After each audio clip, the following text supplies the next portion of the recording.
சரிதானே?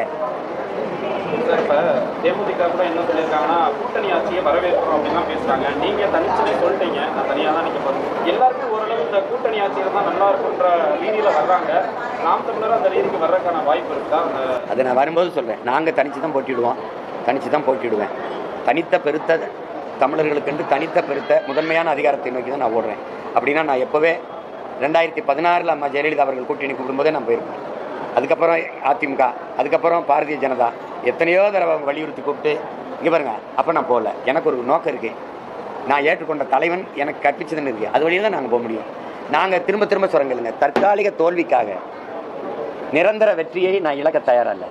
தற்காலிக வெற்றிக்காக நிரந்தர தோல்வியை தழுவிக்கொள்ள தயாராக. நாங்கள் வீழ்ந்தாலும் சரி, எங்கள் இனம் வாழ்ந்தால் போதும். இது எங்கள் தத்துவம். ஒருவேளை இப்போ நான் தோத்தே போயிட்டேன், உங்களுக்கு ஏதாவது நட்டை இருக்கா? நான் சட்டசபைக்கு ஏன் போலேன்னு யாரும் என்னை சட்டை பிடிச்சி அடிக்கிறீங்களா? என்னை நம்பி வர தம்பிகளை நீங்கள் என்ன நினைக்கிறீங்க? நான் போனால் என்னை கொண்டுருவாங்க. பரவாயில்லையா? நான் கூட்டணின்னு வச்சேன்னா நான் மட்டும்தான் நிற்கணும். எல்லாரும் போயிடுவான். இந்த பண்ணியும் பீதிங்கன்னு போயிடுவான். புரியுதா உங்களுக்கு? நான் இல்லை புலின்னு நம்பி வரான். புரியுதா உங்களுக்கு? நீங்கள் ஒன்று தெரிஞ்சுக்கிறீங்க, சுதந்திர பசி கொண்ட மக்களை சோற்று பசி ஒன்றும் செய்யாதுன்னு எங்கள் தலைவர் சொல்றாரு. வீர சுதந்திரம் வேண்டி நின்றார் வேறொன்று கொள்வாரோங்கிற எங்கள் பாட்டன் பாரதி. இப்போ நாங்கள் கொண்டிருக்கிறது சுதந்திர பசி, சோத்து பசி இல்லை, வயிற்று பசி இல்லை, வரலாற்றின் பசி. அதனால இதுவே என்னங்க நீங்கள், நான் உங்களை ஒன்று கேட்குறேன், கூட்டணி வச்சு வென்று போனவர்கள் செய்தது என்ன? இவங்கெல்லாம் உறுப்பினர் வச்சிருக்காங்கல்ல உள்ள கூட்டணி கட்சிகள், செய்தது என்ன?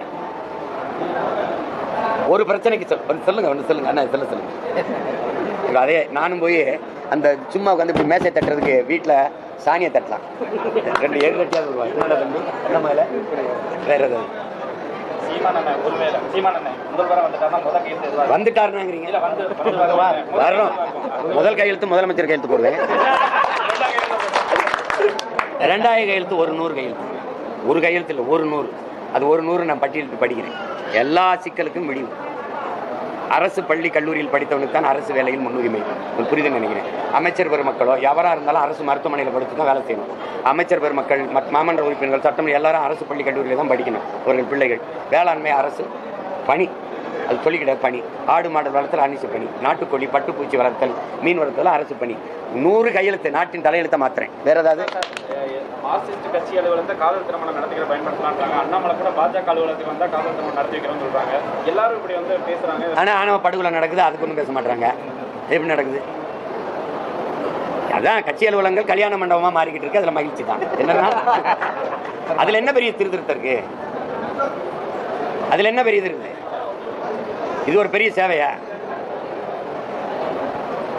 அதே பாரதிய ஜனதா அலுவலகத்தில் ஒரு இந்து பையனுக்கு இஸ்லாமிய பெண்ணை திருமணம் பண்ணி வைப்பாங்களா? இஸ்லாமிய பையனுக்கு இந்து பெண்ணை திருமணம் பண்ணி வைப்பாங்களா?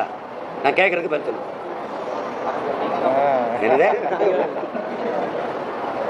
எதாவது பேசிட்டு இருக்கீங்க. மார்க்சிஸ்ட் அலுவலகத்தில் ஒரு உயர் சாதி பையனுடைய பொண்ணுக்கு, ஒரு உயர் சாதி பொண்ணுக்கு, தாழ்ந்த சாதின்னு சொல்லியிருக்கிற அந்த சமூக கட்டமைப்பு பையனை அங்கே திருமணம் செஞ்சு வைப்பாங்களா? வச்சா அந்த சாதி ஓட்டு விழாது. அதானே? நீங்களும் உங்கள் சேவை போங்க. எதாவது சொல்லியிருக்காங்க. வேற என்ன சொல்லுங்க? இதெல்லாம் ஒரு பிரச்சனை இல்லை தம்பி. அதெல்லாம் நடக்குது. அதுக்குள்ளே போய் வாய் வச்சு அதை அரசியலாக்காமல் இருந்தாலே சமூகம். என் கட்சியில் தம்பி இந்த பொது தொகுதியில் தாழ்த்தப்பட்ட ஒரு தங்கச்சியை நிறுத்தணும்டா. ஆதி தமிழரில் ஒரு தங்கச்சியை நிறுத்தணும். உன் மனைவியை நிறுத்த மாட்டானா? இல்லைன்னா என் மனைவி வேறு சமூகங்கிறான். தங்கச்சி உன் கணவர், என் கணவர் வேறு சமூகம். பல்லாயிரக்கணக்கில் என் பிள்ளைகள் இந்த இதெல்லாம் மறந்து போய் வாழ்கிறாங்க. அது அமைதியாக தான் போய்கிட்டு இருக்கு. அங்கே போய் நீங்கள் ஒரு கலை எறிஞ்சவன அது கலவரமாகுது, சலசலப்பா உண்டு பண்ணுது.